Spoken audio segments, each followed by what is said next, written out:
Akenekwa ngị bụ ndị ma na-ege m ntị na mgbọsị nke tata, biko na enwebugo mgbe m nweta vidio si ndị be anyị na Okwuluora Ndigbo need help. I have said it countlessly. I have said it. Okwuluora need help and don't need help. Ọ bụrụ sọsọ monetary help ka Okwuluora need. Okwuluora need help physically, health wisely and spiritually. Afọkwa m onye ọzọ na-eme ihe Okwuluora na-eme na Igbo anyị, afọrọkwa m onye ọzọ. Afọrọkwa m onye ọzọ. Ọ ka mma na we begin to give Okwuluora his flowers now rather than later. Ọ ka mma na ebido nyebe Okwuluora his flowers now rather than later. Achọrọ m ka unu gee nwanne anyị nwoke ntị ka unu nụ ihe okwu maka Okwuluora. And he also made mention of the part of ego. This our big men. Our big men is the man who do Lagos, Abuja, abroad. And as oto afa, is it not time enough for you people to come and team up with Okwuluora? Is it not time enough for you people who be team up with Okwuluora? Ihe kalele nte abakutego kwana nte n'ọnụ nte. Ihe ka nte abakutego nte n'ọnụ nte. It is high time na I have good ihe na agbagirigiri chụbụ ihe na anyị n'ụkwụ already, because na that mmiri na-achọ zukwa ili onye ọbụla ma onye ukwu ma onye nta. Ma onye ukwu ma onye nta. Anyị amaghịzi nọ evil anyị na-asọpọtụ bịakwutezila anyị kịta. Anyị amakwụzi nọ ihe anyị na-eli n'ọnụ. Anyị amakwụzi nọ ihe afọ n'ikuku. The rate of kidney failure and liver failure nọ na Igbo, especially ndị Igbo anyị now, it is terrible. All the terrible, all the extremely terrible. It is all the a pandemic. Ọ dịka agbeli ndị Igbo agbe ka ndị anwụsị na kata nketa ebe ọ bụ na ha chọrọ dịka ha ka ndị anwụsị bike na ebe ọ bụ na ha kalizi. Anyị pele mpe mana anyị na-ada ụda. What is then our fault? Kedu ebe o si webụla our fault? Ogunu nunu juzinu na manlo factory manu balon de mal. Is it not time unu bia team up with Okwuluora? Obuna ya alo hospital manu ha chiko aka onu alo ya each state enwe nke ha. Amala na ebe abe ndị mmadụ na-abịa for ụmụ ihe anụnwa. Ọ bụrụ ọzọ obele heme agbajewa Abuja, obele heme agbajewa Abuja. Obele heme onye buru na agaba Abuja, onye buru. Is it not high time begoro bugoro n'ofu ka ịlụta na Igbo anyị? Ọ bụ na Enugu ka ọ ya dị, bụrụ na Anambra, bụrụ na Abia, bụrụ si lute Kenya ka ọ dị Kennedy. I don't know why ndị mmadụ, I don't know, Bible say ka mere, do not give to the dog what is holy. There are so many misplaced priorities and misplaced big men nọ na Igbo. Stop saving money for your great grandchildren in mahọ na ha ya bakwulo na ha ya anwụ n'ike because of anji head amen na obodo ya. Stop saving money for them. Zogodo ndị dị ndụ today. Zogodo na ndị dị ndụ today. Oha. Odin. Okay, I only want this video. Matoma kana share button ki share alone this video. Okwuluora Ndigbo need help. Omukwulie. Ka nkuzie ye kunu wenwe. Okwuluora Ndigbo need help. That man, young man, need serious help. As fast as he can get it. Okwuluora no at the hem of now raising money. In fact, statistics and the record there has shown that as far as Igbo is concerned, there is nobody who can raise that money better and faster than Okwuluora Ndigbo. People with confidence in him. They can give when he calls them to give. Go that trust. How long are we going to continue like that? That young man, for God's sake, is not strong. That young man, although strong. Although strong. And what if there is no Okwuluora tomorrow? What is going to happen? The little number of them, because I can tell you that a lot of people will kidney failure, but only little number of them now access Okwuluora Ndigbo, and he cannot help everybody. Now, Okwuluora hope that this Oku, I want them mother, and I have to go for the little they can just to help that person to live. Then it brings me to the question I want to ask. Do we have government in this country?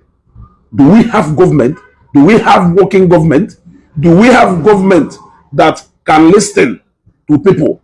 Those who can listen to the cry of Ndefa Nachi. Ajụjụ ka nna ajụ. Is it not time Enugu state government, Anambra state government, Ebonyi state, Imo state, and Abia state government will come together to help Okwuluora Ndigbo? You people should come together and help Okwuluora Ndigbo. Mepenu hospital Udoka, Zenith Kidney Center. Now Southeast here, site here in any of the state, able are more accessible to people. Let government fund it. When you come to Zambia, dialysis is almost free. Na government hospital. Yes, dialysis is almost free na government hospital. That is why obele onye nwere ike ịdaria kidney failure, inwe kidney failure na Zambia. Onye ahụ anọ for a long time until the day onye ahụ ado financially stable enough or nwe ike mobilize nite ego through anywhere. Government na support kwa most times. Yes, about 70% of people who are going to make kidney transplant na ndị enweghị ego na Zambia wo government sponsor ya. Or government sponsor ya. Then dialysis here is almost free. Yes, that is the best way you people ka ifunda na ebe ayesi e benefit from ego unu na-ezu too much. Hapụzie na ego ahụ unu na-ezu unu na stock ụmụazụ na amọdụ na ha ya anata obodo a anata. Ego ahụ unu na-ezu na stock generation yet unborn hapụnụ ha n'aka agbajisiwa ha na ndị dụka anyị na survive. Why will they not survive based on the enough unu debegoro ha? Zudozie that money. Within that money may something ye benefit a common man. Yes, run a kidney center. Run a kidney center or run in a 5 eastern states. Run here, well equipped. Subsidize the everything. Okay, unaya emezi free. Subsidize the everything about treatment that has to do with kidney or your kidney. Then we'll have a program where you people can be sensitizing the mother. Because it's obviously if you go that increased number youth, Omazi, Jiaria, Oriaketa, do so alarming. So why can't you people bring out a program where you sensitize people, do free tests, as a preventive measure, as into people anya, so that they will know when they can start managing themselves. And then get advanced stage to help them so that they can live. Okwuluora Ndigbo need help. We also need a lot of our big men. There is one thing our people need invest in schools.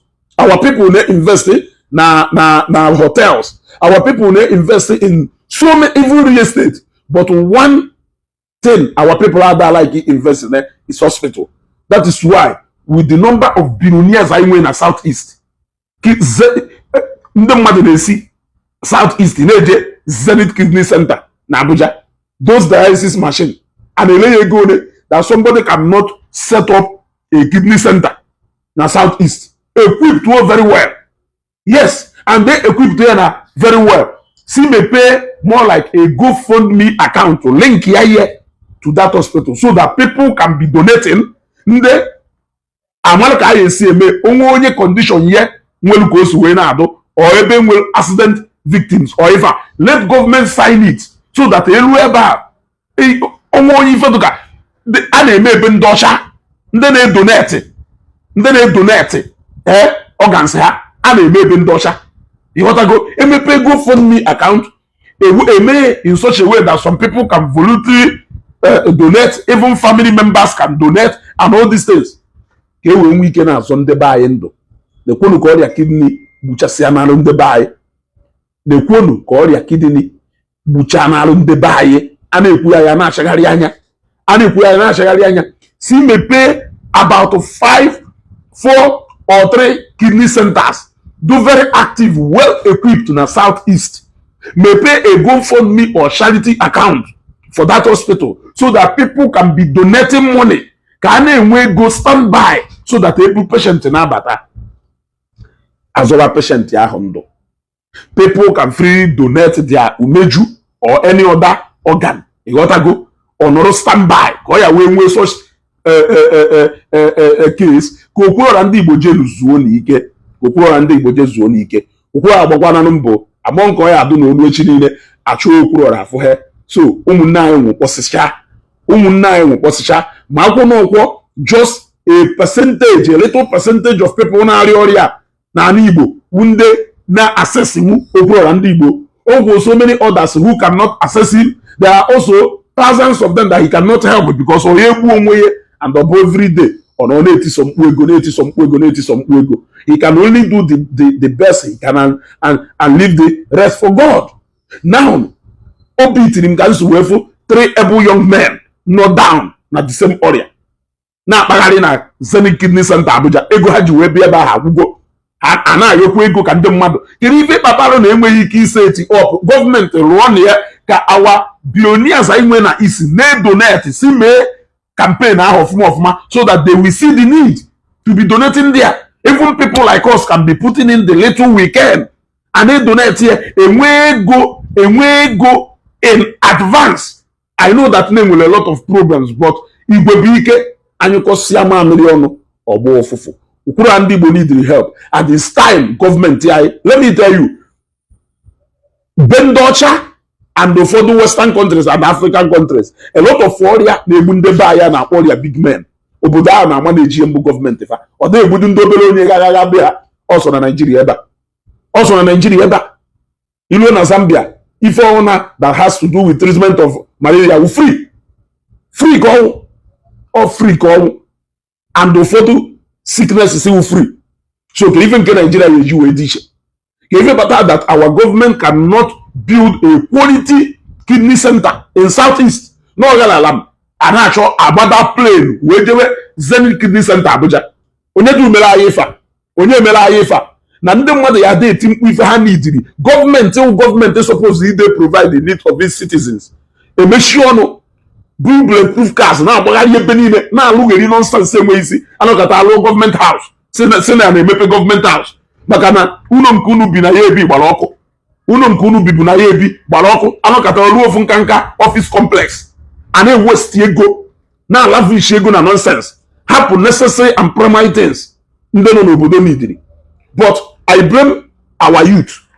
Na Nigeria ka m fụrụ ebe nwere the most wasteful youth numbers mfugoro to fear kwa Big Brother Africa nonsense story. This video now, it will not go anywhere. It will not even reach up to the number of people my normal video. It cannot reach there. Yet this video so ni fake balumuru. Kaso balumuru. May program basalo government. You will not see people share it. You will not see people get involved. You will not see people's participation. You will not see it. But he made another random video and when he see if owner jump in there, the day our youth will wake up into holding government accountable, into paying attention to governance of this country. Or if he is from government, if or defend the government because of one to create goal or a lot of people are jump or pass, yeah, they won't even pretend like they have seen it. And on Facebook, a vital social media do very vital to nation building. You will not utilize it to hold your government accountable. Where you can, from the comfort of your home, talk to your government. They are seeing it. Believe me, they are seeing it. They go through social media. They monitor. How we end up wasting time on irrelevant things. And then when say yes, at least Aiji Hanabu. The day we wake up, the day our participation will become high, the day we decide to wake up and pay attention to the governance of our various states, that day our leaders will wake up. Little thing other taking more than anything in other countries. We are struggling here. Yeah, I na struggle here. And then let those machines say go there. What can you for you take? Anambra State government, for instance, is setting up a kidney center in Anambra State, even in 3 locations in Anambra State. Can you for you take here? A good neko you take a full equipped kidney center. 3 places in Anambra State. Net afford they go there. We now subsidize charity through out of charity. The mother net go a maybe go fund me account or maybe charity account there. Let people be donating. It both organ and different. When we can sensitize our people. Government they do proactive. Prevention is better than cure. Sensitize the people. Make people to be aware of this. Barrier. I know you will still see this video and jump it. You may not even watch it. You want to go because if you even do, maybe all mother na corner, but we all personal problem this one is a collective problem. Pay attention to it and share this video. Let people hear it. Okwuluora need to go and rest. He needs to go and rest. He needs to go and rest. That young man deserves a rest. He has suffered enough. He's not even strong and healthy, and nobody is even paying attention to his own personal needs. Share this video.